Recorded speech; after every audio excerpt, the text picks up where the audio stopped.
کو ڈیٹیل کے اندر اینشنٹ کتابوں سے پڑھنا ہے تو ابن اسحاق اور ابن ہشام کی جو سیرت کی کتابیں ہیں ان سے مطالعہ کر سکتے ہیں. اب تو ان کو کمپائل، دونوں کو ایک ساتھ ہی کمپائل کر لیا گیا ہے. سیرت النبی نام سے وہ کتاب آتی ہے 2 والیوم کے اندر.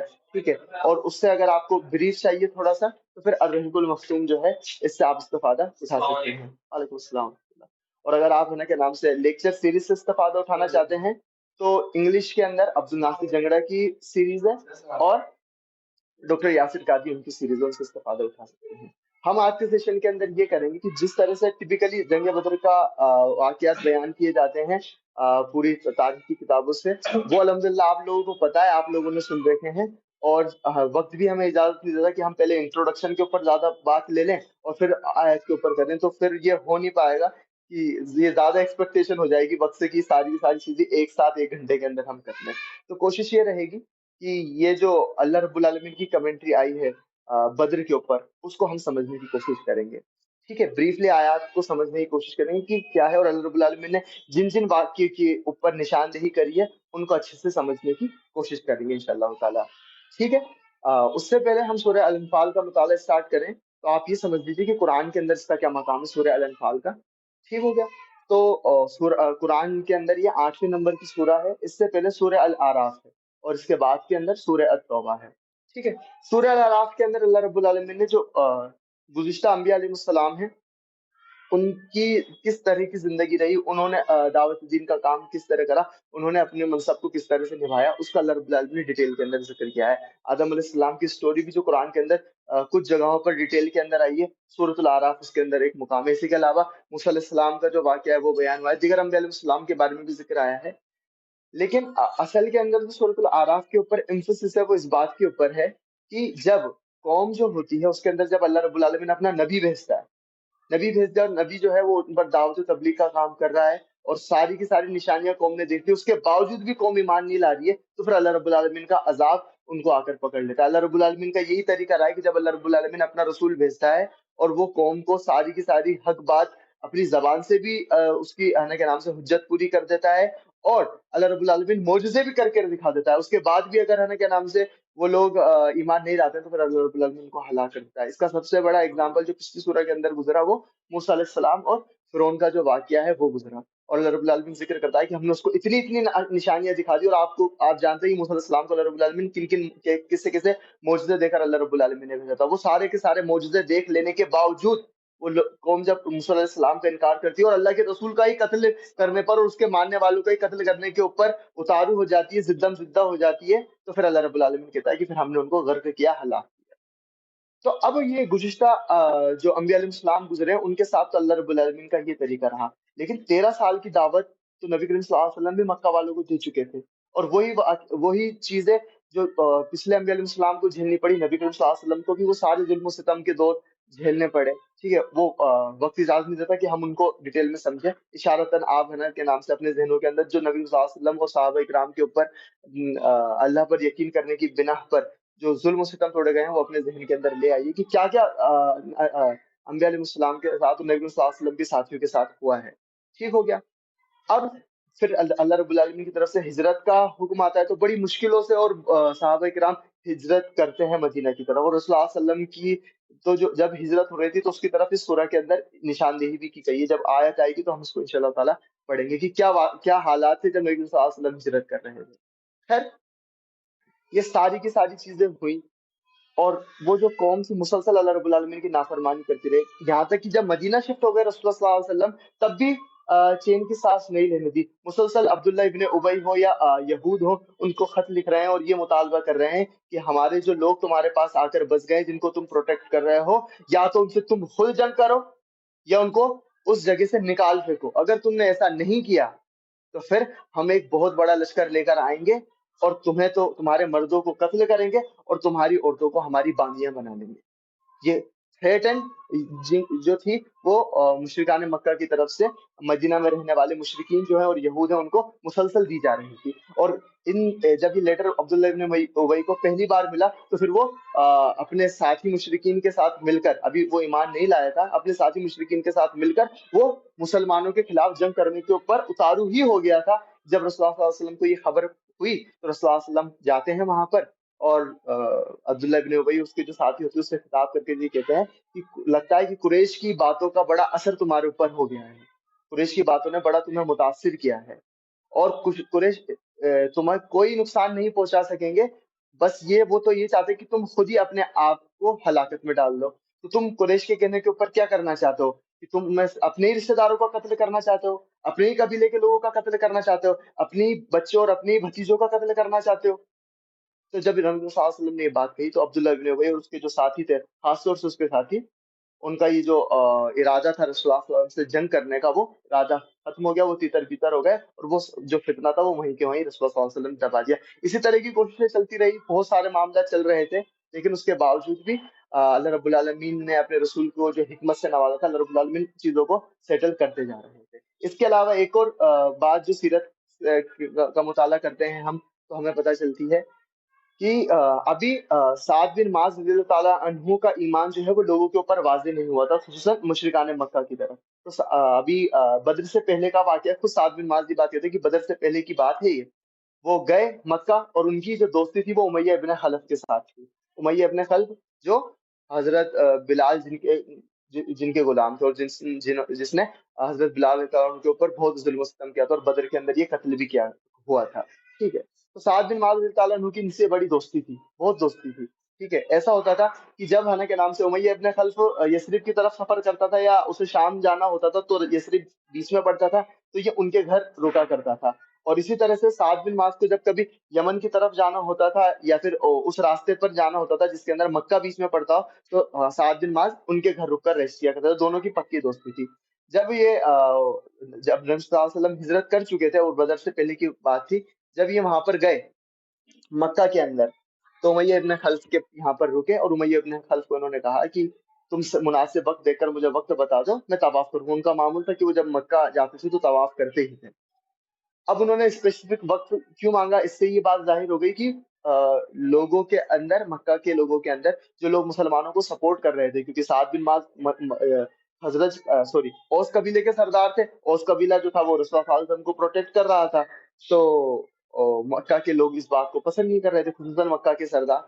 لیکن امیہ ابن خلف کی کیونکہ دوستی تھی تو انہوں نے کہا کہ میں تمہیں ایک وقت بتاؤں گا جب زیادہ تر لوگ نہیں رہتے ہیں، کسی سے تمہارا ٹکراؤ نہیں ہوگا، تم آرام سے طواف کر کے نکل جاؤ گے۔ جب وہ طواف کرنے کے لیے گئے امیہ ابن خلف کے ساتھ، تو رستے میں اللہ کا کرنا ایسا ہوا کہ کون مل گیا؟ ابو جہل مل گیا، اور ابو جہل نے بھاپ لیا کہ اس وقت کے اندر تو کوئی طواف کرنے نہیں آتا، کوئی نہ کوئی، یا تو کوئی ارجنسی ہے، کسی کو کوئی اپنی کوئی منت ہی پوری کرنی ہے تو وہ شاید اس وقت طواف کرنے آیا ہو، یا پھر یہ شخص جو ہے نا سب سے اپنے آپ کو چھپانا چاہ رہا ہے، اس لیے اس وقت طواف کر رہا ہے۔ انہوں نے امیہ سے پوچھا کہ امیہ کون ہے یہ؟ بولے یہ سعد بن معاذ ہے۔ پھر ابو جہل کو جلال آ گیا، غصہ آ گیا، بولے یہ تو وہ لوگ ہیں جو بد دینوں کو تو پناہ دیتے ہیں۔ ہمارے ابو جہل نے کیا کیا؟ مسلمانوں کو بد دین، جو دین سے پھرے ہوئے لوگ ہیں، ان کو یہ لوگ پناہ دیتے ہیں، اور ہم سے توقع کر دیں کہ آسانی سے بنا کسی ڈر کے یہاں پر آ کر طواف کر لیں گے، ہرگز ہم ایسا نہیں کرنے دیں گے۔ اور سعد کا شاید نام نہیں لیتے ہیں، لیکن حضرت سعد کو مخاطب کر کے کہتے ہیں کہ اگر امیہ کی سرپرستی تمہارے ساتھ نہیں ہوتی نا تو یہاں سے میں تمہیں زندہ نہیں جانے دیتا آج۔ تو سعد بن معاذ کو یہ والی بات کہتے ہیں۔ اب سعد بن معاذ جو ہے وہ خود سردار آدمی ہے، ٹھیک ہے، نوجوان بھی ہیں، اور جس طرح سے حضرت عمر رضی اللہ عنہ کی پرسنالٹی ہم پڑھتے ہیں نا، اس طرح کی وائبرنٹ پرسنالٹی ہے کہ اس طرح سے بات نہیں کر سکتے آپ سعد بن معاذ سے۔ کون آ رہے تھے؟ لے لیجیے تیسری میٹنگ میں سعد بن معاذ سے آپ اس طرح سے بات کر نہیں سکتے۔ اس نے کری، جیسے اس نے اس طرح سے بات کی تو سعد بن معاذ نے اپنی آواز تیز کری اور کہتے ہیں اللہ کی قسم، جس چیز سے کا ارادہ کر کے میں نکلا ہوں، اگر تو نے مجھے اس چیز سے روکا نا تو میں تجھے اس سے بہتر ایک چیز ہے اس سے روکوں گا، اور تجھے اس کا بڑا برا لگے گا۔ اور پھر انہوں نے اس کی نشاندہی بھی کری کہ مدینہ کی طرف سے جو تمہارا راستہ، جو تم مال تجارت لے کر شام جاتے ہو نا، اس راستے کو تم پر بند کر دوں گا میں، ہلکے میں مت لینا نا مجھے، قبیلے کا سردار ہوں میں۔ پھر امیہ ابن خلف کو بولتے ہیں ساتھ ساتھ اپنی آواز تھوڑی پست کرو، وادی کا سردار ہے یہ ابو الحکم۔ پھر اب غصہ اترا نہیں تھا سعد بن معاذ رضی اللہ عنہ کا، وہ کہتے ہیں کہ امیہ تو، تیرے بارے میں تو میں نے خود رسول اللہ صلی اللہ علیہ وسلم سے سنا ہے کہ تو رسول اللہ صلی اللہ علیہ وسلم تجھے قتل کریں گے۔ اب امیہ ابن خلف مجھے قتل کریں گے؟ مکہ میں آ کر قتل کریں گے یا مکہ کے باہر قتل کریں گے؟ تو بولے سعد بن معاذ کہتے ہیں لا ادری، بولے اس بارے میں نہیں جانتا، لیکن تیرا قتل ہونا طے ہے۔ رسول صلی اللہ علیہ وسلم نے یہ بات فرمائی، اور اب وہ ڈرتا ڈرتا اور گھبراتا وہ اپنے گھر کے اندر آتا ہے اور کہتا ہے ام صفوان، وہ ساتھ کہہ رہا ہے کہ محمد نے کہا ہے کہ مجھے قتل کر دیا جائے گا، اور واللہ اب میں مکہ سے باہر نکلوں گا ہی نہیں، جاؤں گا ہی نہیں مکہ سے باہر، کیونکہ مجھے ڈر ہے مکہ سے نکلا تو مجھے قتل کر دیا جائے گا۔ اور پھر جب یہ کیمپین شروع ہوا بدر کا، تو یہ کچھ دو سردار تھے جو پیچھے رہے تھے۔ ایک تو ابو لہب جو تھا وہ پیچھے رہا تھا، حضرت رسول اللہ صلی اللہ علیہ وسلم کے جو چچا تھے وہ پیچھے رہے تھے، اور اس کے علاوہ ایک یہ پیچھے رہا تھا۔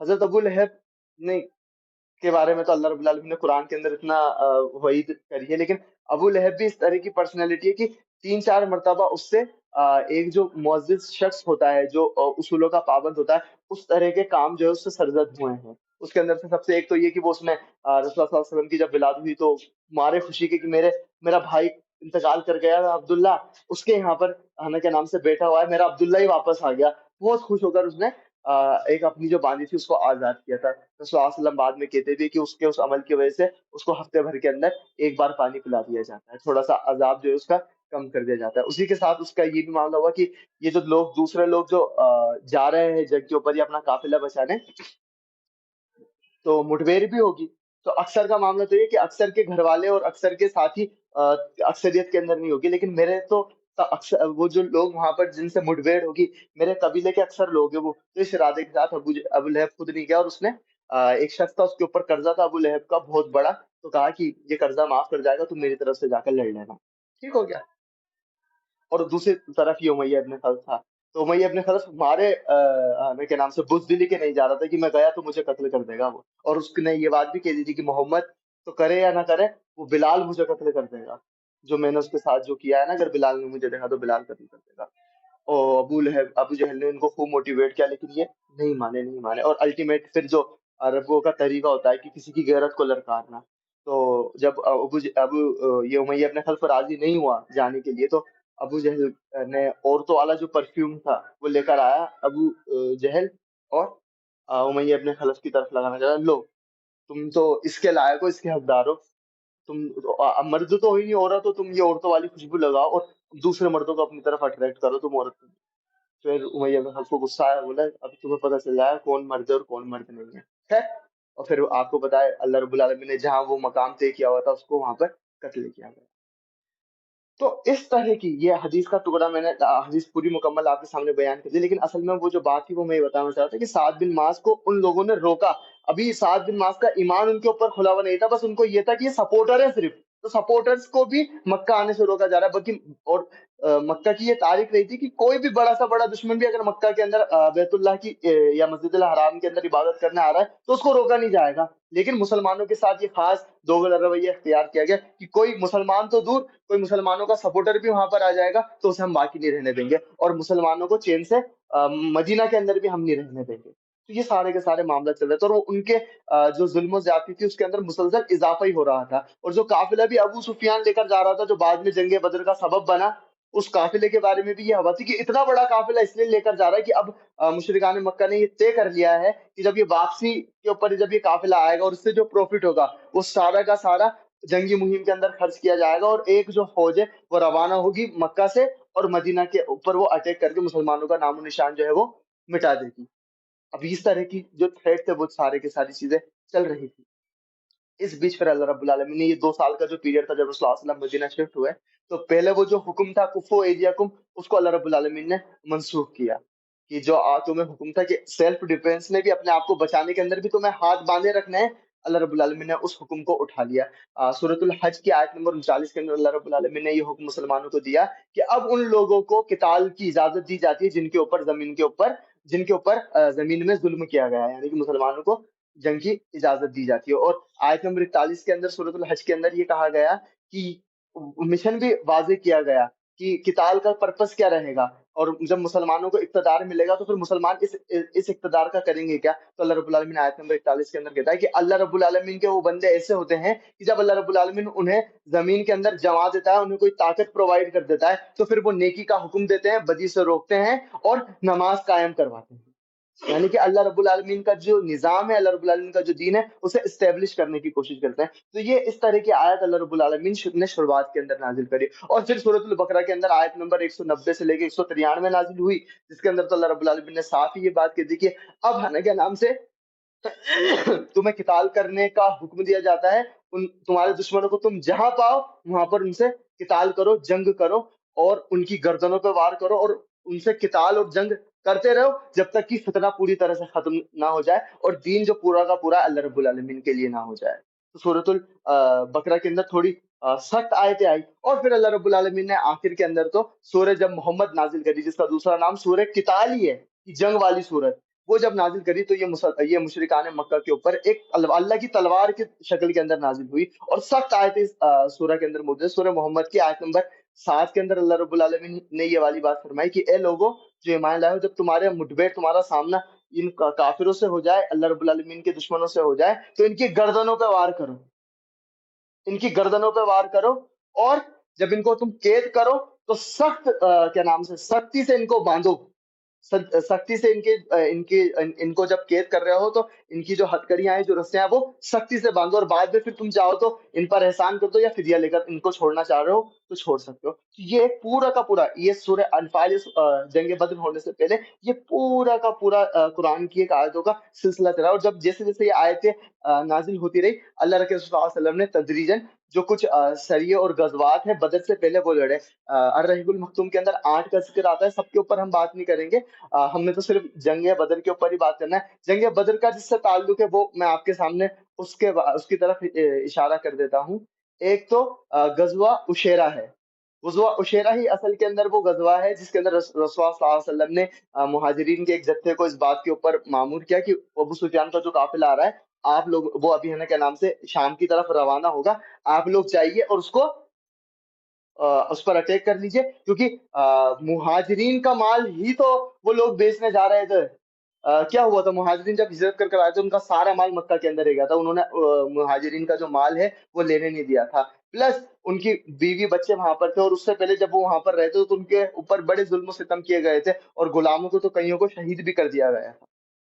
اور اس کے باوجود بھی مسلسل مدینہ کے اندر ان کے اوپر راستے تنگ کرنے کی کوشش کی جا رہی تھی. تو خیر، جو غزوہ عشیرہ ہے اس کے اندر رسول اللہ صلی اللہ علیہ وسلم کو یہ حکم دیا گیا کہ رسول اللہ صلی اللہ علیہ وسلم نے صحابہ کے ایک جتھے کو روانہ کیا کہ ابو سفیان کو جو قافلہ جا رہا ہے اس کو آپ اپنے قبضے میں لے لیجیے. لیکن جب صحابہ کرام وہاں پر پہنچے تو پتہ چلا کہ کئی دن پہلے ہی وہ قافلہ گزر چکا ہے. ٹھیک ہے. اور ابو سفیان بھی کیونکہ اس سے پہلے بھی 8 سے واقعے ایسے ہو گئے تھے کہ مسلمان جو ہے قریش کے قافلوں کے اوپر نظر گڑائے ہوئے تھے.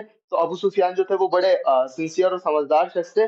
یار مجھے تو بچا کر لے کر بھی جانا ہے اور بچا کر لانا بھی ہے مسلمانوں سے. اب تک ہے نا کیا نام سے مسلمانوں نے حملہ نہیں کرا ہے کسی قافلے کے اوپر. اگر اب میں اس قافلے کو لے کر جا رہا ہوں، حملہ کر دیا تو میری سرداری کے اوپر سوال اٹھ جائیں گے. تو ایک خود کے ناک کی بھی بات تھی. ٹھیک ہے. تو اب پہلی بار کے اندر وہ جو قافلہ تھا وہ نکل گیا اور مسلمان واپس سے مدینہ کے اندر آ گئے. پھر ایک اور کیا نام سے وفد ہے وہ رسول اللہ صلی اللہ علیہ وسلم نے روانہ کیا عبداللہ بن جہش رضی اللہ تعالیٰ عنہ کی صدارت کے اندر، یا ان کو امیر بنا کر بھیجا. اور عبداللہ بن جہش جو ہے وہ اللہ کے صلی اللہ علیہ وسلم کے چچیرے بھائی ہیں. زینب بن جہش کا بنت جہش کا نام آپ سنتے ہیں نا، جن کی رسول اللہ صلی اللہ علیہ وسلم سے نکاح ہوا تھا، انہی کے بھائی تھے. ٹھیک ہے. تو ان کو روانہ کیا اور ان کو کہاں بھیجا؟ نخلا بھیجا. اب نخلا کہاں ہے؟ مکہ اور ہے نا کے نام سے طائف کے بیچ کے اندر ایک جگہ ہے، وہاں پر نخلا پڑتی ہے. تو مدینہ سے کتنی دور جا کر کتنی دور کا سفر کیا، اور اتنی دور سفر کر کر رسول اللہ صلی اللہ علیہ وسلم کی ذمہ داری تھی کہ وہاں جا کر جو مکہ والوں کا جو قافلہ ہے نا اس کی تمہیں خبر لے کر آنی ہے اور مجھے خبردار کرنا ہے اس سے متعلق. کیوں رسول اللہ صلی اللہ علیہ وسلم نے ایسا کیوں کرا؟ کہ کوئی قبیلہ والا تھا، یا اور کچھ لوگ کہتے ہیں کہ مشرکان مکہ نے اس کو بھیجا تھا، اور کچھ کہتے ہیں کہ نہیں، اس کا مشرکان مکہ سے کوئی تعلق نہیں تھا. ایک قرظ بن جابر نام کا شخص تھا، وہ مدینہ کی جو سرحدیں تھے اس کے اندر داخل ہوا، اور جو مدینہ کے رہنے والے جو لوگ تھے ان کے جو مویشی تھے وہ اٹھا کر لے گیا.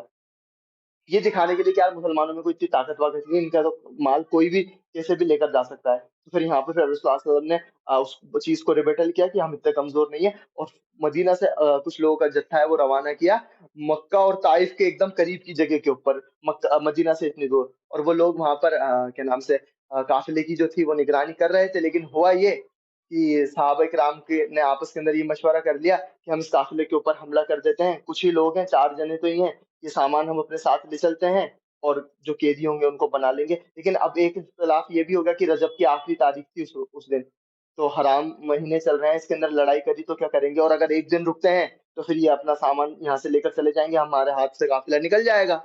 تو پھر اسی بات کے اوپر صحابہ کرام کی رائے بنی کہ حملہ کر دو، تو انہوں نے حملہ کر دیا، ایک شخص وہاں قتل ہو گیا، ایک شخص بھاگ گیا، دو کو انہوں نے قیدی بنا لیا اور سارا مال لے کر وہ مدینہ آ گئے۔ جب رسول اللہ صلی اللہ علیہ وسلم کو یہ بات پتہ چلی، رسول اللہ صلی اللہ علیہ وسلم نے رسول اللہ صلی اللہ علیہ وسلم بڑے ناراض ہوئے، یار آپ کو اس لیے کام پر تھوڑی نہ میں نے بھیجا تھا، آپ نے یہ کیا کیا؟ تو پھر رسول اللہ صلی اللہ علیہ وسلم نے ان دونوں جو شخص تھے ان کو آزاد کیا، جو مال لے کر آئے تھے صحابہ وہ روانہ کیا، اور جو ایک شخص قتل ہو گیا تھا اس کے بدلے خون بہا بھی دے کر اسے روانہ کر دیا۔ یہ چیز ہو گئی، اور اب پھر خبر ہوئی کہ ادھر سے ابو سفیان کا وہ جو قافلہ جو نکل گیا تھا وہ دوبارہ آ رہا ہے۔ تو پھر رسول اللہ صلی اللہ علیہ وسلم نے صحابہ اکرام کو مشورہ کیا کہ قافلوں کے تعاقب کرنے جانا ہے، قافلے کو اپنے قبضے میں لینے کے لیے جانا ہے۔ تو اللہ کے صلی اللہ علیہ وسلم نے اصحاب کو آواز لگائی، اور پھر 313 یا صحیح مسلم کی حدیث کو ہم صحیح مانیں اور اس کے اوپر بھروسہ کریں جو حضرت عمر بن خطاب رضی اللہ عنہ سے، تو اس کے اندر میں 319 تعداد آئی کہ 319 صحابہ کے ساتھ رسول اللہ صلی اللہ علیہ وسلم خود اس قافلے کے تعاقب کے لیے نکلے۔ لیکن ابو سفیان بھی بڑے سمجھدار تھے، ان کو پتا تھا کہ مسلمانوں اللہ کے نام سے حملہ کریں گے، کیونکہ پہلے بھی وہ تعاقب میں آ گئے تھے، اب جب ریٹرن جا رہے ہوں گے تو زیادہ پروفٹ کما کر لے کر جا رہا ہوں تو اب حملہ کریں گے۔ تو ان نے اپنے جو جاسوس تھے وہ پہلے ہی بھیج رکھے تھے، اور جاسوس نے خبر دے دی کہ ہاں مسلمانوں کا ایک بڑی جماعت 313 319 300 لوگوں کے قریب، کچھ کم کچھ زیادہ، آپ کے قافلے کے تعاقب کے اندر آ رہے ہیں۔ ادھر سے انہوں نے کیا کیا، ایک تیز گھڑ سوار کو روانہ کر دیا، کہاں پر؟ مکہ کی طرف۔ اور مکہ کی طرف روانہ کرتے ہی وہ جو شخص تھا جیسے مکہ پہنچا، اس نے وہی جو مکہ کا ٹریڈیشن تھا، اپنے جانور جو تھا اس کے کان کاٹ دیے، ایک تہنا بیچ کے اندر ایک گھاو کر دیا اور اپنے کپڑے پھاڑ دیے، اور کہنے لگا کہ اے مکہ والو، اے مکہ والو، تمہارے قافلے کو بچاؤ، تمہارے قافلے کو بچاؤ، تمہارے قافلہ جو ہے اس کے پیچھے محمد اور اپنے ساتھیوں کے ساتھ آ گیا، اور مجھے لگتا ہے تم اپنے قافلوں کو نہیں بچا پاؤ گے، اور مجھے تو لگتا ہے تم اپنے قافلوں کو بچا نہیں پاؤ گے۔ اور یہی بات وہ بار بار کہتا ہوا پورے مکہ کے اندر پھر گیا۔ ابو جہل کو موقع مل گیا، ابو جہل جو تھا اس نے کہا کہ یہ بار بار کا جھنجٹ ہی ختم کرتے ہیں، ہم خود اپنے قافلے کو بچانے لے کر چلیں گے۔ اور وہ جو فوج جو تیار ہوئی، اس کا جو سپہ سالار ہے، اس نے ابو جہل کو بنایا گیا، اور یہ بات پورے مکہ کے اندر ہوئی کہ ہر قبیلے کا سردار ہے یا ہر قبیلے سے جو لوگ ہیں وہ اس جنگ کے اندر جائیں گے، یا اپنے جو قافلہ ہے اس کی حفاظت کے لیے جائیں گے۔ کوئی بھی قبیلہ جو ہے وہ گھر پر نہیں رکا رہے گا، اس لیے ہر قبیلے سے ہر بڑا سردار گیا۔ لیکن ایک پریشانی ان کے سامنے یہ بھی آ گئی کہ یہ بنو ہاشم کی کیا، مکہ کے اندر جو پورے کے پورے قبیلے رہ رہے تھے، مکہ والے جو تھے ان کا جھگڑا چل رہا تھا، بنو بکر ایک قبیلہ تھا اس سے، ٹھیک ہے، اس کی ایک پوری ہسٹری ہے، وہ آپ کتابوں سے پڑھ لیجیے گا کہ بنو بکر اور مکہ والوں کے بیچ کے اندر کیا رائیولری چل رہی تھی۔ تو ان کو یہ ڈر تھا کہ ہم یہاں سے اپنی فوج روانہ لے کر ہوئے تو یہ بات کی امید ہے کہ بنو بکر والے جو ہیں وہ پیچھے سے حملہ کر دیں، ٹھیک ہے۔ تو پھر شیطان سراقہ بن مالک جو ہے اس کی شکل کے اندر مکہ کے اندر آیا، مکہ کے جو سرداروں ہے ان کی جو میٹنگ چل رہی تھی اس کے اندر آیا، اور اس نے ان کو یہ مشورہ دیا، کیونکہ یہ بات اس ڈر کی وجہ سے یہ بات طے ہو گئی تھی کہ قافلے کے اندر بڑے لوگ نہیں جاتے، اور کچھ لوگ جا کر ہی اپنے قافلے کو بچا کر لے آتے، اور کوئی بڑی جنگ نہیں ہوتی۔ تو شیطان کو تو نے تو اس بات کو بڑا معیوب سمجھا، تو شیطان کس کی شکل لے کر آیا؟ سراقہ بن مالک۔ سراقہ بن مالک کو آپ جانتے ہیں کون ہے؟ سراقہ تو بہت فیمس نام ہے، ابھی بولوں گا نا ویسے یاد آ جائے گا۔ سراغا تمہارا کیا حال ہوگا جب انا کے نام سے کیسر کے جو کنگن ہے وہ تمہارے ہاتھوں کے اندر ہوں گے۔ جب رسول اللہ صلی اللہ علیہ وسلم ہجرت کرنے جا رہے تھے، جو شخص جس کو رسول اللہ صلی اللہ علیہ وسلم اور ابو بکر مل گئے تھے وہ کون تھا؟ سراقہ بن مالک ہی تو تھا۔ اور اس کے گھوڑے نے اس کو بار بار، جب وہ رسول اللہ صلی اللہ علیہ وسلم کے قریب جاتا تو اس کا گھوڑا بار بار اس کو پٹک دیتا تھا، اور اس کے اوپر یہ بات ظاہر ہو گئی کہ اس شخص کو نقصان نہیں پہنچایا جا سکتا۔ اور پھر حضرت رسول اللہ صلی اللہ علیہ وسلم نے یہ بات کہی تھی کہ سراقہ تمہارا کیا حال ہوگا جب کیسر کے جو کنگن ہے نا وہ تمہارے ہاتھوں کے اندر ہوں گے۔ اور پھر وہ روانہ ہو گیا، اور پھر وہ اس سراقہ نے اس وقت بھی رسول اللہ صلی اللہ علیہ وسلم نے کہا میں آپ لوگوں کی مدد کرنا چاہتا ہوں، آپ بتائیں کس طرح سے مدد میں کر سکتا ہوں، میرے پاس کچھ کھانے کا سامان ہے، آپ لوگ لے لیجیے۔ پھر اللہ کے رسول صلی اللہ علیہ وسلم نے حضرت ابو بکر سے کہلوا دیا کہ نہیں، تمہارا مال اور تمہارا کھانا جو ہے تمہیں مبارک ہو، اور تم تو بس یہ کرنا کہ کوئی لوگ آ رہے ہوں تو انہیں کہہ دینا کہ اس طرف کوئی ہے نہیں، بس تمہاری طرف سے یہ مدد ہو جائے گی۔ اس مدد کا احسان اللہ رب العالمین نے حضرت عمر کی خلافت کے اندر اس طرح سے چکایا کہ رسول اللہ صلی اللہ علیہ وسلم جو کہا تھا کہ کیسر کا جو لباس ہے، جب رومن امپائر کو مسلمانوں نے فتح کر لیا تو اس کا جو لباس ہے حضرت عمر رضی اللہ عنہ نے اسے پہنوایا، اور اسے پہن کر وہ چلا بھی، وہ سارا کا سارا کنگن وغیرہ جو ہے اس نے ڈالے تاکہ رسول اللہ صلی اللہ علیہ وسلم کی کہی ہوئی پیشن گوئی پوری ہو جائے۔ خیر، تو سراقہ بن مالک کی شکل کے اندر شیطان مکہ کے سرداروں کے بیچ کے اندر، اور نے کہا کہ بنو بکر والوں سے میری دوستی ہے، آپ ٹینشن مت لو، اللہ کے نام سے تو آپ کے جانے، آپ جب جائیں گے تو پیچھے سے کوئی آپ کے قبیلے کے اوپر حملہ نہیں کرے گا۔ تو اس مشورے کو انہوں نے قبول کر لیا، لیکن سراقہ بن مالک کے اوپر بھی انہیں اتنا اعتماد نہیں تھا، یہ نہیں بھائی ہم اپنے بھی بچوں کو کیسے چھوڑ کر چلے جائیں۔ تو اس وجہ سے خالد بن ولید رضی اللہ تعالیٰ عنہ کو وہ وہاں پر چھوڑ کر گئے کہ خالد تم نے یہاں ہی رہنا ہے، اگر بنو بکر پیچھے سے کوئی شرارت کرتے ہیں یا جنگی مہم، جنگی دستہ لے کر آتے ہیں تو تم ان کا مقابلہ کر لو، اور خالد تم اکیلے ہی کافی ہو، زیادہ لوگوں کو رکنے کی ضرورت نہیں ہے۔ تو خالد ابن ولید اس لیے بدر کے اندر نہیں آئے تھے، بدر کے اندر اللہ رب العالمین نے اس طرح سے روکا خالد بن ولید کا آنا۔ ٹھیک ہو گیا؟ تو خیر، اب جب وہ روانہ ہوئے اور اس طرف سے وہ گھڑ سوار آ گیا، اب ایک طرف تو یہ چیز ہوئی، اور اسی بیچ کیا ہوا، جس شخص کو مسلمانوں سے قتل ہو گیا تھا نا حرمت والے مہینے کے اندر، اس کے بھائی کو بھی ابو جہل نے موٹیویٹ کر دیا کہ تم یہ جو لوگ رکنے کی تھوڑا کم ہمتی دکھا رہے نا، کہو ان کی گرد کو للکارو کہ میرے بھائی کو ان لوگوں نے قتل کیا تھا، آج قصاص کا وقت ہے، آج بدلہ لینے کا وقت ہے۔ تو دو چیزیں ہو گئیں، ایک تو قافلہ لوٹنے کے اوپر آمادہ ہو گئے ہیں، اور دوسرا ہمارے بندے کا بھی ان لوگوں نے قتل کیا تھا، آج وہ وقت ہے کہ ان سے بدلہ لیا جائے گا، اور وہ جنگی مہموں کو پوری کی پوری طرح سے روانہ ہوتی ہے۔ ادھر اللہ کے صلی اللہ علیہ وسلم جب ہے نا کیا نام سے قافلے کے پیچھے روانہ ہو رہے ہوتے ہیں تو اللہ رب العالمین حکم دے دیتے ہیں کہ دو دو دو چیزیں ہیں، ان دونوں میں سے کوئی ایک چیز ہے وہ تمہارے آج ہاتھ لگنی ہے، اور اللہ رب کے رسول صلی اللہ علیہ وسلم سمجھ جاتے ہیں کہ اللہ رب العالمین کا اشارہ یہاں قافلے کی طرف نہیں ہے، اللہ رب العالمین ایک خونی جنگ چاہتا ہے۔ ٹھیک ہے، اور اس سے پہلے ایک اور چیز جو میں بتانا رہ گیا کہ جنگ بدر سے جو سیرت لکھنے والے ہیں وہ یہ بات کہتے ہیں کہ جو تحویل قبلہ والی آیات ہیں وہ 3 یا 4 ہفتے پہلے ہی رسول اللہ صلی اللہ علیہ وسلم کے اوپر نازل ہوئی تھی۔ تو اب یہ کیسے ممکن ہے کہ جس کی طرف مسلمان، جس قبلے کی طرف مسلمان نماز پڑھ رہے ہیں، رخ کر رہے ہیں ہر نماز کے اندر، وہ بتوں سے آراستہ ہو، بتوں سے وہ بھرا ہوا ہو، اس کو کیسے اجازت دی جا سکتی ہے؟ تو مشرکان مکہ جو رسول اللہ صلی اللہ علیہ وسلم کی دعوت کو، یہ ساری بات اتنی بڑا جو بیک گراؤنڈ میں نے آپ لوگوں کے سامنے کہا، واپس سے ہم پیچھے چلتے ہی اس لیے کہا کہ رسول اللہ صلی اللہ علیہ وسلم جو ان کو دعوت دے رہے تھے، ایک تو انہوں نے ان کی دعوت کا اقرار نہیں کیا بلکہ مخالفت کے اندر اور شدید ہو گئے، جب ہجرت بھی کر گئے ہیں تب بھی وہ رسول اللہ صلی اللہ علیہ وسلم کے لیے اور مسلمانوں کے لیے سختیاں پیدا کر رہے ہیں۔ تو پھر اللہ رب العالمین نے یہ فیصلہ کیا کہ اب ان لوگوں کے اوپر جو عذاب استحصال ہے، جب قوم اپنے رسول کی باغی ہوتی ہے، رسول اس کے اندر موجود ہوتا ہے اور اس کی انکاری ہوتی ہے، اور رسول جب ان سے ہجرت کر جاتا ہے تو پھر اللہ رب العالمین کا عذاب جو ہے اس قوم کے اوپر آتا ہے۔ پچھلی قوموں کے اندر یہ ہوتا تھا کہ اللہ رب العالمین کوئی نیچرل ڈیزاسٹر جو تھا، کچھ سپر نیچرل چیز کر کر ان لوگوں کو ان قوموں کو ہلاک کر دیا کرتا تھا جو رسول کی باغی تھی، رسول کی نافرمان تھی۔ رسول اللہ صلی اللہ علیہ وسلم کے کیس کے اندر کیا ہوا؟ رسول اللہ صلی اللہ علیہ وسلم کے کیس کے اندر یہ ہوا کہ اللہ رب العالمین نے عذاب استحصال کا ذریعہ مسلمانوں کی تلوار کو بنا، اور یہ جو عذاب استحصال ہے اس کا جو پرانی امتوں پر آیا، اس کا ذکر سورۃ الاعراف کے اندر ہے، اور نبی کریم صلی اللہ علیہ وسلم کی قوم نے کے اوپر یہ کس طرح سے آیا، اس کا ذکر سورہ انفال کے اندر ہے، سورہ نمبر 8 میں، اور سورہ توبہ میں ہے۔ جو عذاب استحصال کی جو پہلی قسط ہے، جو پہلا شروعات ہے، جو ابتدا ہے، وہ بدر سے ہوئی، اور بدر کا ذکر سورہ انفال میں ہے، اور اس کا اختتام فتح مکہ پر ہوا، اور فتح مکہ کی جو بات ہے وہ سورہ توبہ کے اندر ہے۔ تو اس طرح سے قرآن کی جو صورتیں ہیں آپس کے اندر کنیکٹڈ ہیں، یہ الگ ٹپ کوئی اس طرح سے مجموعہ نہیں ہے صورتوں کا کہ آراف جو ہے یہ تو مکی صورت ہے، انفال اور توبہ جو ہے یہ مدنی صورت ہے، ان کے آپس میں تو کوئی ربط ہی نہیں ہے۔ نہیں، آپ جب پونڈر کریں گے تو آپ کو پتہ چلے گا الحمدللہ قرآن جو ہے وہ پورا کا پورا الحمدللہ اس طرح سے منظم ہے۔ ٹھیک ہو گیا؟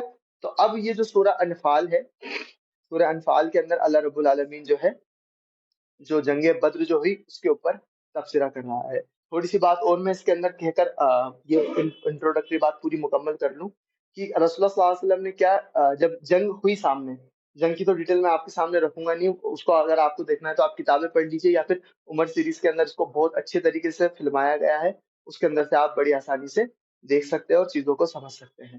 ٹھیک ہو گیا؟ لیکن جب جنگ پوری مکمل ہو جاتی ہے تو پھر دو مسئلے مسلمانوں کے سامنے پیش آتے ہیں. ایک تو جو مال غنیمت بچتا ہے اس کے بارے میں کہ اس مال غنیمت کا کیا کرنا ہے، اور دوسرا جو قیدی تھے، جو پی او ڈبلوز تھے، کچھ سردار تو قتل ہو گئے تھے لیکن کچھ کو قید کر لیا گیا تھا، تو ان قیدیوں کے ساتھ کیا کرنا ہے. یہ دو مسئلے تھے، ٹھیک ہے. لیکن اس کے اندر جو بڑا مسئلہ ہوا وہ مال غنیمت کے بارے میں مسلمان جو ایمان والے صحابہ کرام تھے ان کے بیچ کے اندر آپس کے اندر اختلاف ہو گیا. تقریباً چار جو ہے وہ گروہ بن گئے، کیونکہ جب جنگ ہو رہی تھی تو کچھ لوگ تھے ایمان والے جو کفار کا مقابلہ کر رہے تھے، کفار کا قتل کر رہے تھے اور کفار کا پیچھا کر رہے تھے، ٹھیک ہے، اور ان کو قیدی بنا رہے تھے. ایک گروہ تو یہ تھا. دوسرا گروہ وہ تھا جو مال غنیمت جو ہے وہ اکٹھا کر رہا تھا. تیسرا گروہ وہ تھا جو رسول اللہ صلی اللہ علیہ وسلم کو پروٹیکشن پرووائڈ کر رہا تھا. اور چوتھا گروہ وہ تھا جو پورے جنگ کے میدان کے اندر ڈسپرس تھا، پھیلا ہوا تھا. مال غنیمت اکٹھا کس نے کری؟ ایک خاص اسپیسیفک گروہ نے، ٹھیک ہے. تو جب دوسرے گروہ نے کہا کہ مال غنیمت میں ہمیں بھی کچھ ملنا چاہیے، ہمیں کچھ ملنا چاہیے، تو پہلا جو گروہ مال غنیمت اکٹھا کیا تھا، کیونکہ اس سے پہلے یہی طریقہ تھا مکہ مکہ کے اندر یا عرب کے اندر کلچر یہی تھا کہ جس کے ہاتھ جنگ کے اندر جو لگ گیا وہ اس کا، دوسرے کا اس کے اوپر کوئی استحقاق نہیں ہے، ٹھیک ہے. اس لیے کئی بار ایسا ہوتا تھا جیتی جیتی جنگیں اللہ کے نام سے ہار جاتے تھے لوگ. جو قبیلہ تھا جیتی ہوئی جنگ ہار جاتا تھا، آپس کے اندر ہی لڑائی بھڑائی ہو گئی مال غنیمت کے چکر کے اندر، ٹھیک ہے. تو اب ہرنے کے نام سے وہی مسلمانوں نے وہی طریقہ دکھایا، کیونکہ انہوں نے وہی ٹریڈیشن پتا کہ جس کے ہاتھ لگ گئی وہی چیز اس کی. تو جنہوں نے مال غنیمت اکٹھا کری تھی وہ کہہ رہی تھی یہ تو ہماری ہے ساری کی ساری، تو ہم تو اس میں سے تمہیں کچھ بھی نہیں دیں گے. اور جو دوسرا گروہ تھا وہ یہ کہنے لگا کہ یار ہم تو رسول اللہ صلی اللہ علیہ وسلم کو پروٹیکٹ کر رہے تھے اس لیے ہم مال غنیمت نہیں اکٹھا کر پائے، ہمارا بھی حصہ بنتا ہے اس کے اندر. ایک گروہ جو دشمنوں کو مار رہا تھا اس کو قیدی بنا رہا تھا، اس نے یہ کہا کہ ہم نے سارے دشمنوں کو روکا ہوا تھا، اس کی وجہ سے تو آپ لوگ نے کیا نام سے مال غنیمت اکٹھا کر پائے، ہم ہی نہیں کرتے تو پھر آپ کیسے کرتے؟ سب سے زیادہ حق تو اس پر ہمارا ہے، ہمارا مال غنیمت کے اوپر حق بنتا ہے. اور پھر یہ اس طرح سے ڈیبیٹس ہونے لگی، باتیں زبانوں سے ہوتے ہوتے دلوں کو چبھنے لگی، اور مسلمانوں کے اندر بہت ایک دوسرے کے لیے تھوڑی سی دل کے اندر جو ہے وہ سختی ڈیولپ ہونے لگ گئی. اب جب اللہ رب العالمین نے یہ معاملہ دیکھا، اسی وقت کے اوپر اللہ رب العالمین نے یہ جو سورۃ الانفال، اس موقع کو غنیمت جان کر اللہ رب العالمین نے پورے بدر کے اوپر، اللہ رب العالمین نے اپنے جنگ بدر کے اوپر اپنا تبصرہ کرا، اور وہ یہ سورہ الانفال کی شکل کے اندر ہمارے سامنے موجود ہے. ٹھیک ہو گیا. کیونکہ انٹروڈکشن کے اندر اتنی بات ہو گئی ہے، سورہ انفال جو ہے اس کو مکمل کرنا تو مشکل رہے گا. جتنی ہو جائے گی انشاءاللہ تعالیٰ، کیونکہ میں الحمدللہ اس کے 11 پارٹ جو ہے سورۃ الانفال کو میں نے ڈیوائڈ کرا ہے.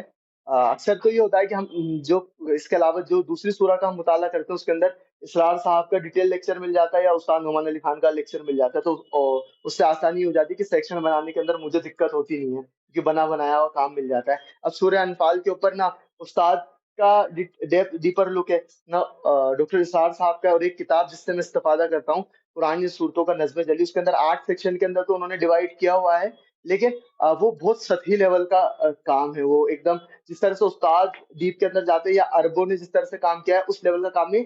لیکن الحمدللہ اس کام کی میں اسے ناقدری بھی نہیں کر رہا، بہت الحمدللہ بہت اہم اور امپورٹنٹ کام ہے. اچھے ٹائم پر بریک کر رہا ہے.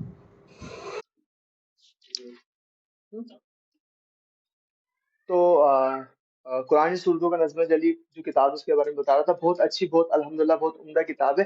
اگر آپ کو کے نام سے قرآن صورتوں کو ایک رنگ اسٹرکچر میں یا پھر آنے کے نام سے ایک چارٹ کے اندر ایک سورہ کے اندر کیا کیا مضمون بیان کیے گئے ہیں اس کو سمجھنا ہے تو الحمدللہ اس سے آپ سمجھ سکتے ہیں. لیکن پھر یہ ہے کہ کیونکہ قرآن کے اوپر تو کام ہوتا رہتا ہے، خزانہ ہے یہ، تو آپ کبھی اس سے اتفاق بھی کر سکتے ہو اور کبھی آپ کو لگ سکتا ہے کہ یار نہیں اس کو اور ریفائن کیا جا سکتا ہے. خود جو مصنف ہے وہی بار بار اپڈیٹ کرتے رہتے ہیں اپنی ان چیزوں کو، تو اس طرح سے تو پھر وہ اس کے اندر اس سے 8 سیکشن دیکھے، پھر اس کے بعد یہ لگا کہ نہیں تھوڑا سا اور سوچنا چاہیے. تو پھر میں نے خود نے اس کو کر کے، کیونکہ الحمدللہ اللہ رب العالمین استاد نعمان علی خان کو جزائے خیر دے، استاد ہیں ہمارے وہ، انہوں نے جس طرح سے قرآن کو سمجھنا سکھایا ہے کہ قرآن کے اندر کیا اسٹرکچر ہوتا ہے، اس کا کیا آرڈر ہوتا ہے. پھر پوری سورہ کا مطالعہ کرنے کے بعد اس کو ڈفرینٹ سیکشن کے اندر میں نے کیا. اور الحمدللہ جس طرح سے آپ دیکھیں نا استاد عمر علی خان یہ والی چیز کرتے ہیں کہ جیسے 11 سیکشن ہیں تو پہلے سیکشن کا 11ویں سیکشن سے ریلیشن ہوتا ہے، سیکنڈ سیکشن کا جو لاسٹ سیکنڈ یا 10th نمبر کا جو سیکشن اس سے ہوتا ہے. جب یہ میں کیونکہ اس سے پہلے میں نے کبھی کیا نہیں تھا، کیونکہ جب یہ میں نے پہلی بار کیا تو الحمدللہ وہ مطلب یہ اتنی سدھم والی بات ہو گئی، ہینس پروف، کہ ہاں یہ ہے، یہ اسٹرکچر ہر سورہ کے اندر ہے، تھوڑا غور و فکر کرنے کی ضرورت ہے، اور وہ جو کوہیرنس ہے نا آپ کو آرام سے مل جائے گا انشاءاللہ تعالیٰ. ٹھیک ہو کیا؟ تو اس کے اندر سے یہ ہے کہ آج ہم انشاءاللہ تعالیٰ پہلا یا دوسرا جو سیکشن اس کو کور کر لیں گے، اور کیونکہ 10 منٹ ہے انشاءاللہ تعالیٰ، اس کے اندر ہم کوشش کریں گے. ٹھیک ہے. خیر، تو میں نے آپ کو یہ بتایا کہ جب سورہ الانفال نازل ہو رہی تھی، کس موقع کے اوپر نازل ہوئی؟ خاص طور سے جب مال غنیمت کے بیچ کو لے کر جھگڑا ہو گیا. صحیح بخاری کے اندر بھی جب اس کے بارے میں حدیث آتی ہے، کتاب التفسیر کے اندر سورہ انفال کا جو چیپٹر ہے، پہلی حدیث کے اندر ہی ہے نا کیا نام سے، جو عبداللہ ابن عباس رضی اللہ تعالیٰ عنہ سے، تو انہوں نے کہا کہ یہ جو سورہ ہے سورہ انفال، پہلے تو انہوں نے یہ کہا کہ پہلی حدیث جو ہے وہ اس کے الفاظ یہ ہیں کہ یہ بدر کے کنسرن میں، بدر کے متعلق اللہ رب العالمین نے نازل کری. تو جو ہم بار بار یہ بات کہتے ہیں نا کہ سورہ انفال جو ہے بدر کے اوپر تبصرہ ہے، تو یہ قول کس کا ہے؟ عبداللہ ابن عباس رضی اللہ تعالیٰ عنہ کا. ایک بات. دوسری بات، وہ یہ کہتے ہیں کہ آنا کے نام سے جو عین موقع تھا بدر کا، اس کے اندر یہ نازل ہوئی. اور پھر جب مفسرین اس کا ذکر کرتے ہیں، وہ کہتے ہیں کہ جو اللہ رب العالمین جس طرح سے یہ انداز ہے جو بیان ہے اللہ رب العالمین کا شروعات کر رہا ہے، تو یہ تبھی کی بات ہے جب مسلمانوں میں مال غنیمت کو لے کر اختلاف ہو گیا تھا، اور وہ اپنی آوازیں بلند کرنے لگے تھے اس موقع کو لے کر. تو اللہ رب العالمین آیت دیکھیے کس انداز سے شروع کرتا ہے، سورہ کی افتتاح کیسے کرتا ہے. ہونا تو یہ چاہیے تھا بدر، بھائی بدر ہوئی ہے، مبارک ہو، بہت مست آپ لوگوں نے کام کیا، اللہ نے کے نام سے آپ سے راضی ہو، خوش و خرم ہو، آپ آباد رہیں، وغیرہ وغیرہ، یہ وہ اس طرح سے ہونا چاہیے تھا. مسلمانوں میں تو اس طرح کی بات چل رہی تھی، کتنی بڑی چیز ہوئی ہے، اتنا بڑا معاملہ ہوا ہے. لیکن یہاں پر کیا ہوا؟ پھر ہوسٹ کون رہے گا اس کا میٹنگ کا؟ فیضان بھائی، ہوسٹ کون رہے گا اس کا میٹنگ کا؟ اعظم بھائی آپ ادھر آ جاؤ، ویسے تو کوئی آئے گا نہیں، آئے تو ایڈ کر لینا اس کے اندر. ٹھیک ہے. ٹھیک. تو خیر، اس کو ہی ہوسٹ رہنے دیجیے، اس ڈیوائس کو، ہے نا. تو اب اللہ رب العالمین نے جب تبصرہ چالو کیا، تو اللہ رب العالمین نے ڈانٹا مسلمانوں کو. یسألونک عن الانفال، یہ لوگ آپ سے انفال کے بارے میں سوال کرتے ہیں. قل الانفال للہ ورسولہ، جو انفال ہے نا وہ اللہ اور اللہ کے رسول کی ہے. میری ہے، اس کی اتنی ہے، اس کا اتنا، اس کا اتنا، اس کا اتنا، ساری کی ساری جو انفال ہے وہ اللہ اور اللہ کے رسول کی ہے. فاتقوا اللہ، اللہ رب العالمین کا تقوی اختیار کرو. وَأَصْلِحُوا أَعْمَالَكُمْ، اور وَأَصْلِحُوا ذَاتَ بَيْنِكُمْ، اور اپنے معاملات جو ہے وہ درست کرو. وَأَطِيعُوا اللَّهَ وَرَسُولَهُ إِن كُنتُم مُؤْمِنِينَ، اور اللہ کے رسول کی اطاعت کرو اگر حقیقت کے اندر مومنین میں شامل ہو. اب اصحاب بدر کو یہ بات کہی جا رہی ہے، تکرار کے ساتھ اللہ رب العالمین نے کیا کہا کہ اللہ اور اللہ کے رسول کا ذکر کرا. پہلے تو یہ کہتے کہ انفال اللہ اور اللہ کے رسول کی ہے، اور اللہ کا تقوی اختیار کرو، اپنے معاملہ ٹھیک کرو، اور اللہ اور اللہ کے رسول کی اطاعت کرو اگر حقیقت کے اندر مومنین میں ہو تو. اللہ رب العالمین ڈاٹا. اس کو اس طرح سے سمجھ لیے، اس طرح سے سمجھنا آسان ہوگا. ہمارے گھر کے اندر ہمارے والد صاحب نے کوئی چیز لا کر رکھی کھانے کی، مست، ٹھیک ہے. ہم 3 4 بھائی بہن ہیں گھر کے اندر، ٹھیک ہے. اب ابو تو چلے گئے، یہ بڑا والا حصہ میں لوں گا، یہ میں لوں گا، یہ میں لوں گا. ارے یار تم، یہ جب بھی یہ چیز آتی ہے نا، تم تو لے لو، تو مجھے ملتا نہیں ہے، تو اس بار زیادہ میں لوں گا. یار تمہاری غلطی، تم نہیں لیتے، اس بار آئیے تو اس بار تو برابر ہی بٹے گا. نہیں میں زیادہ لوں گا، نہیں میں کم لوں گا، میرے کو زیادہ بھوک لگ رہی ہے، میں نے تو صبح سے کچھ نہیں کھایا. اور آپس کے اندر لڑائی جھگڑے گھر کے اندر. والد صاحب کو باہر سے آواز آنے لگ گئی، یہ کس بات کے اوپر لڑ رہے ہیں. جیسے اندر آئے تو پتا چلا فریج کے اوپر وہ جو چیز رکھی تھی اس کے لیے لڑ رہے ہیں. والد صاحب آتے ہیں اور کہتے ہیں لڑ رہے ہو، بیٹھو سارے کے سارے یہاں پر، یہ جو چیز رکھی ہوئی ہے یہ ساری کی ساری میری اور تمہاری ممی کی ہے، تمہارا کچھ بھی نہیں ہے. اور پھر والد صاحب جو ہم سب کے ساتھ ہوتا ہے، ایک لیکچر ملتا ہے، تمیز سے رہنا سیکھو، انسان بن جاؤ. اور خیر اب تو ماں باپ نہیں مارتے، اپن کو تو پٹائیاں وٹائیاں ہوئی ہیں سب کی، ٹھیک ہے. یہاں تو سب پٹنے والے ہی بیٹھے ہیں، ٹھیک ہے. پٹائی وٹائی بھی ہو جاتی ہے، اور جن کی ہاتھوں سے نہیں ہوئی ان کی زبانوں سے پٹائی ہو جاتی ہے خوب ساری. 20 1 منٹ کا لیکچر سننے کے بعد پھر کیا ہوتا ہے؟ پھر ابو خود ہی وہ چیز لے کر آتے ہیں، اور یہ تمہاری، یہ تمہاری، یہ تمہاری، اور چاروں بچے جو ہیں وہ بیٹھ کے چپ چاپ سے سارے، اب کوئی جھگڑا لڑائی جھگڑا نہیں ہو رہا، سارے معاملہ سیٹل ہو گئے.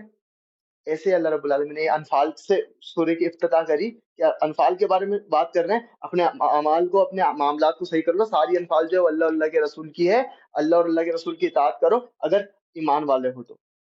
اور اللہ رب العالمین اس بات کا جواب دے گا آیت نمبر 41 کے اندر کہ انفال میں سے کس کا کس کے لیے حق ہے. اس کے بیچ میں جو 39 آیت آ رہی ہیں اس کے اندر اللہ رب العالمین ہے وہ کس سے بات کر رہے ہیں؟ یہ جنگ بدر کے اوپر جو تفسیر اللہ رب العالمین کا ہے وہ آ رہا ہے. اب یہ جو آیت نمبر 2، 3 اور 4 ہے اس کے اندر اللہ رب العالمین ایمان والوں کی صفت بیان کر رہے ہیں. ٹھیک ہے. اب یہاں پر اللہ رب العالمین نے کیا کیا، اس کا بھی کنیکشن ہے آیت نمبر 1 اور 2 کا بھی. کیا کہا اللہ رب العالمین نے؟ قل الانفال للہ ورسولہ، کہ انفال اللہ اور اللہ کے رسول کی ہے. لیکن جو کمزور ایمان والے ہو سکتے ہیں وہ کیا بات کہیں گے؟ اللہ اور اللہ کے رسول کی کیوں ہے؟ جان تو ہم نے بھی لگائی ہے، ہمت تو ہم نے بھی دکھائی ہے، جانیں تو ہم نے بھی لڑائی ہے، ہمیں بھی ملنا چاہیے. لیکن پھر کیا کہا گیا؟ فاتقوا اللہ، اللہ کا تقوی اختیار کرو. کس طرح کے خیالات اپنے دماغوں کے اندر لانے دے رہے ہو؟ وَأَصْلِحُوا ذَاتَ بَيْنَكُمْ، کیا یہ مال غنیمت کے چکر کے اندر اپنے بھائیوں کا حق چھیننا چاہ رہے ہو؟ اپنے بیچ کے اپنے معاملات جو ہیں وہ درست کرو، اللہ اور اللہ کے رسول کی اطاعت کرو. اور اللہ اور اللہ کے رسول کا حکم کیا ہے کہ انفال ساری کی ساری کس کی ہے؟ بھائی ہماری تو انفال ہے. صحابہ کرام کا پھر یہ رد عمل آیا کہ اللہ اور اللہ کے رسول کی انفال ساری ہماری نہیں ہے. اور کہا ان کنتم مومنین، اگر تم مومنین ہو تو، ایمان والے ہو تو. اور اب آگے کی جو آیت ہے ان کے اندر مومنین کا ڈسکرپشن آ رہا ہے. اس آیت کا ترجمہ کریں گے. اس آیت کی جو تشریح ہے اس کے اندر جو بات آپ کو بیان کرنی ہے وہ ہم جو نیکسٹ ایپیسوڈ رہے گا بدر کے اوپر اس کے اندر کور کریں گے. لیکن ابھی آیتیں سن لیجیے. رمضان کے متعلق بھی یہ بہت اہم آیتیں ہیں. ٹھیک ہے. اور رمضان کے مہینے کے اندر ہی اللہ رب العالمین نے یوم الفرقان کی نعمت سے ایمان والوں کو نوازا. ٹھیک ہے. انما المؤمنون الذین اذا ذکر اللہ وجلت قلوبہم، کہ مومنین تو صرف وہ ہیں. اور استاد اس کے اندر یہاں پر بات کہتے ہیں کہ انما المؤمنین، مومنون والی جو بات ہے نا وہ قرآن کے اندر اللہ رب العالمین نے 4 جگہوں پر ہی بیان کی ہے. ٹھیک ہے. 2 بار تو یہاں اس سورہ کے اندر آ جائے گا، سورہ انفال کے اندر. ایک آپ لوگ جانتے ہیں یہ کہاں پر ہے؟ ہاں نہیں، سورہ الحجرات پڑھی تھی، انما المؤمنون اخوۃ. ٹھیک ہے. وہاں پر بھی یہ والی بات ہے. اور ایک اور ہے، اور وہ جو چوتھی جگہ ہے نا اس کا بھی مطالعہ ہم والنٹیئر ڈسپلن والی جو سیریز ہے اس کے اندر کر چکے کہ مومنین تو صرف وہ ہیں جو اللہ اور اللہ کے رسول سے جب اجتماعیت کام کے اندر ساتھ لگے ہوتے ہیں تو اجازت طلب کر لیتے ہیں. دیکھو اللہ رب العالمین کس طرح سے سیکوینس کراتا ہے. اپن کے حصے کے اندر چاروں ہی لگاتار سیکوینس وائز آ گئی. ٹھیک ہے. الحمدللہ. ٹھیک ہے. جبکہ یہ کوئی پلاننگ نہیں ہوتی، ایسے ہو گیا اپنے آپ سے. ٹھیک. تو اللہ رب العالمین یہ کہہ رہا ہے کہ ایمان والے تو صرف اور صرف وہ ہیں الذین اذا ذکر اللہ وجلت قلوبہم، کہ جب کبھی بھی اللہ کا ذکر ان کے سامنے کیا جاتا ہے وجلت قلوبہم، ان کے جو دل ہیں وہ خوف سے سہم جاتے ہیں. اور پھر آگے جو فرمایا وَإِذَا تُلِيَتْ عَلَيْهِمْ آیاتُهُ، اس کا ترجمہ یہ ہے کہ یہ جو اللہ کا جو ذکر ہے، ذکر اللہ کے اندر جو اللہ کا ذکر ان کے سامنے کس طرح سے آتا ہے؟ وہ اس طرح سے آتا ہے کہ وَإِذَا تُلِيَتْ عَلَيْهِمْ آیاتُهُ، جب ان کے سامنے اللہ رب العالمین کی آیاتیں پڑھی جاتی ہے، ان کی تلاوت کی جاتی ہے، زادتہم ایمانا، اس سے ان کے ایمان کے اندر اضافہ ہو جاتا ہے. وَعَلَىٰ رَبِّهِمْ يَتَوَكَّلُونَ، اور وہ جو ہیں صرف اور صرف اللہ رب العالمین کے اوپر ہی بھروسہ کرتے ہیں اور کسی پر وہ بھروسہ نہیں کرتے. یہ ایمان والوں کی یہاں پر اللہ رب العالمین نے صفت کری. اب یہ ہو رہا ہے کہ تلاوت، جس تلاوت کو ہم تلاوت سمجھتے ہیں اگر وہ وہی تلاوت ہے تو الحمدللہ آج 17واں رمضان ہو گیا. آپ میں سے اکثر لوگ تراویح پڑھ رہے ہوں گے، مسجد کے اندر سن رہے ہوں گے. کیا آپ کا دل کے اندر جب آپ تراویح کی نماز پڑھ رہے ہوتے ہیں تو آپ کے دلوں کے اندر اللہ رب العالمین کا خوف آ جاتا ہے کیا؟ یا اباسیاں آتی ہے یا پیر دکھتے ہیں؟ کیا ہوتا ہے؟ اس کا مطلب ہے کہ تلاوت، جس کو ہم تلاوت سمجھ رہے ہیں نا کہ سنی لو، کم سے کم اللہ کا کلام تو جا رہا ہے. اللہ رب العالمین کہہ رہا ہے کہ ایمان والے تو صرف وہ ہیں جن کے سامنے جب اللہ رب العالمین کی آیتوں کی تلاوت کی جاتی ہے وجلت قلوبہم، ان کے دل سہم جاتے ہیں اللہ رب العالمین کے خوف کی وجہ سے. اور جو وجل کے جو معنی بھی آتے ہیں وہ آتے ہیں اشد حال من الخوف، خوف کی سب سے عظیم ترین صورت. اللہ اس طرح سے ان کا دل سہم جاتا ہے جب ان کو لگ رہا ہوتا ہے نا کہ ہم نے کوئی غلطی یا خطا کی ہے اور اللہ رب العالمین کی طرف سے کوئی آیاتیں نازل ہو رہی ہیں تو وہ لرز جاتے ہیں، وہ سہم جاتے ہیں.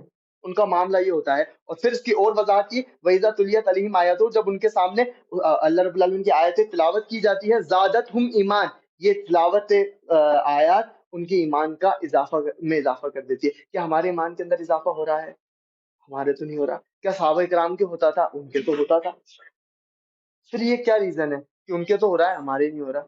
تو اس کا جو ایک سب سے بڑا اور اہم ریزن ہے وہ یہ کہ صحابہ اکرام کی زبان ہی وہ زبان تھی جس کے اندر قرآن نازل ہوا، ان کو ڈائریکٹ سمجھ میں آ رہا ہوتا تھا کہ اللہ رب العالمین کیوں کہہ رہا ہے، اور قرآن کی اتنی اہمیت اور وقار تھا ان کے پاس کہ وہ بڑا دھیان سے اور تسلی سے اور بڑے غور سے سنتے تھے، اور ان کی لنگوسٹک، ان کی زبان پر پکڑ اتنی اچھی تھی کہ جو اللہ رب العالمین کہنا چاہ رہے ہوتے تھے قرآن کے ذریعے سے وہ براہ راست اس چیز کو سمجھ رہے ہوتے تھے، اور جہاں پر بھی کوئی الفاظ انہیں سمجھ میں نہیں آتا تھا تو رسول اللہ صلی اللہ علیہ وسلم سے سوال کر لیا کرتے تھے کہ اللہ رب العالمین نے یہاں پر کیا فرمایا، اور ہمارا ایٹیٹیوڈ کیا ہے، ہمارا تعلقات قرآن اور اللہ کی آیتوں سے کتنا ہے؟ کیا ہم اللہ رب العالمین کی آیات سن کر ہمارے ایمان کے اندر اضافہ ہوتا ہے؟ اگر نہیں ہو رہا ہے تو پھر ہمیں سوچنے کی ضرورت ہے کہ یار کہاں غلطی ہو رہی ہے، اس کی تلاوت، اس کی کتاب کی اس آیتیں جب پڑھی جا رہی تو اس سے ایمان میں اضافہ ہونا چاہیے، ہمارا کیوں نہیں ہو رہا؟ تو پھر آپ کو جب آپ اس پر غور و فکر کریں گے تو آپ کو پتہ چلے گا کہ سب سے بڑا بیرر ہے زبان کا۔ عربی کی بہت فضیلت ہے، بہت ہے، لیکن مسئلہ یہ ہے کہ اتنی فضیلت ہونے کے باوجود، اللہ اور اللہ کے رسول کی زبان ہونے کے باوجود مجھے عربی نہیں آتی یار، یا تو میں پھر عربی سیکھوں، اور ہر اسٹوڈینٹ کو، مسلم اسٹوڈینٹ کو عربی سیکھنا لازم ہے، لازم۔ آپ آپ اللہ کو کیا منہ دکھائیں گے؟ آپ پتہ نہیں کیا کیا چیزیں سیکھ رہے ہیں، اور آپ اللہ کے رسول کی زبان نہیں سیکھ رہے ہیں، کیا کیا نام سے عذر اللہ رب العالمین کے آگے پیش کریں گے؟ سوچیے تھوڑا اس بارے کی بات کو۔ اور اگر ابھی پھنسے ہوئے ہیں، گھرے ہوئے ہیں جو لوگ جو عربی زبان کو نہیں سیکھ سکتے ہیں، تو اب اس کی اوپر بھی جو لوگ عربی جاننے والے ہیں، جو علماء، انہوں نے اس کا آپ کی زبان میں ترجمہ کر دیا، اس ترجمے کو سمجھیے۔ ابھی بھی یہ جو 13 دن بچے ہوئے ہیں رمضان کے، یا 14 دن، جتنے بھی اللہ رب العالمین نے رمضان کے دن ہمارے حصے میں لکھے ہوئے ہیں، اگر ابھی تک ہے نا کیا نام سے قرآن کو سمجھنے کی کوشش نہیں کری تو سمجھنے کی کوشش کیجیے، ٹھیک ہے؟ اور پھر یہاں پر اللہ رب العالمین آگے کہتا ہے الذین، دوسرا ٹریٹ، دوسری خصوصیت ان کی بتا رہا ہے، الذین یقیمون الصلاۃ ومما رزقناہم ینفقون، کہ یہ وہ لوگ ہیں جو اللہ رب العالمین کے لیے نمازیں قائم کرتے ہیں اور جو رزق اللہ رب العالمین نے ان کو دیا ہے اس کے اندر سے خرچ کرتے ہیں۔ اولئک هم المؤمنین حقا، یہی لوگ، اور صرف یہی لوگ مومنین ہیں اصل میں۔ اللہ رب العالمین نے اتنی شدت کے ساتھ یہ کہہ رہا ہے، تو یہ دو آیتوں پر مزید ہمیں غور و فکر کرنا چاہیے، اور جو اسپیشلی ان دو آیتوں کے اندر جو کوالٹیز اللہ رب العالمین نے بیان کی ہے وہ کوالٹی ہمیں اپنے اندر ڈیولپ کرنی چاہیے۔ اور پھر اللہ رب العالمین کہتا ہے لہم درجات عند ربہم ومغفرۃ ورزق کریم، اللہ رب العالمین کے یہاں پر ان کے لیے درجے ہیں اور مغفرت ہے اور بہت پاکیزہ اور کے نام سے عزت کا رزق ہے۔ اللہ رب العالمین یہ والی بات کہتا ہے کہ مومنین کے لیے یہ ہے۔ یہاں پر ایک جو لفظ آیا درجات عند ربہم، تو اس کا ایک ترجمہ تو یہ کہ بڑے بلند درجے ہیں، لیکن جب اس کی ہم تشریح کے اندر جاتے ہیں تو یہ بات پتہ چلتی ہے کہ جنت، جو اللہ رب العالمین جنت ایمان والوں کو دے گا، ان جنتوں کے بھی مختلف درجے ہوں گے۔ اب یہ درجے کس بنا کے اوپر ہوں گے؟ تو وہ بندہ جو ہے اس کے ایمان اور اعمال کے حساب سے ہوں گے۔ تو پھر یہ بات پتہ چلتی ہے کہ اصحاب بدر میں بھی الگ الگ رینکنگ والے اصحاب اکرام موجود تھے، جن کے اللہ کے یہاں پر الگ الگ درجے موجود ہیں۔ نیکسٹ جو ہمارا سیشن رہے گا اس کے اندر ہم اس آیت سے کنٹینیو کریں گے، اور مختلف جو اصحاب رسول صلی اللہ علیہ وسلم کا جو رد عمل رہا ہے، اور جس طرح سے جو پختہ اور سابقون اولون نے جس طرح سے اس جنگ کے اندر اپنا کردار نبھایا، اللہ رب العالمین نے اس میں ذکر کرا، اس کو سمجھیں گے۔ اور جس طرح سے جو لوگوں نے تھوڑی سی کمزوری دکھائی اور اللہ رب العالمین نے ان کے اوپر پکڑ کری، اس کو بھی ہم سمجھنے کی کوشش کریں گے۔ لیکن ان ساری بات کا، اس سارے پروگرامز کا، اس جنگ بدر کو سمجھنے کے پیچھے ہمارا پرپس یہ نہیں ہے کہ صرف کہ ہم ہے نا کیا نام سے ابھی 1444 ہجری چل رہی ہے غالباً، اور 2 ہجری کے اندر یہ واقعہ پیش آیا تھا، لگ بھگ 1442 سال پہلے کی بات ہو گئی ہے، کہ بس ہم اس واقعے کو یاد کر کے خوش ہو جائیں اور بس اپنے آپ اور جا کر سو جائیں، مست نہیں۔ اس واقعے کو سمجھنے کی اور اس واقعے کو بار بار دہرانے کی ضرورت اس لیے پڑتی ہے، اور اس نیت کے ساتھ اس کو دہرایا جاتا ہے کہ ہم صحابہ اکرام جیسا جو جذبہ ہے، ان کا جو ایمانی جذبہ تھا اللہ رب العالمین کے رسول کے لیے اور اللہ رب العالمین کے دین کی خدمت کے لیے، ویسی عقیدہ اور محبت ہم بھی رسول اللہ صلی اللہ علیہ وسلم سے پیدا کریں، اور ویسا ہی جذبہ ہم اللہ کے دین کے غلبے کے لیے اپنے اندر پیدا کریں۔ اللہ رب العالمین ہمیں مزید اس سورہ کو اور سمجھنے کی توفیق عطا فرمائے، جنگ بدر کو ہم اور اچھے سے سمجھیں اور اس کے پیغام کو اپنی زندگی کے اندر اتارنے والے بنے۔ بارک اللہ لی ولکم فی القرآن الحکیم ونفعنی وایاکم بالآیات والذکر الحکیم۔ جزاک اللہ خیر۔ بند کر دیجیے آپ۔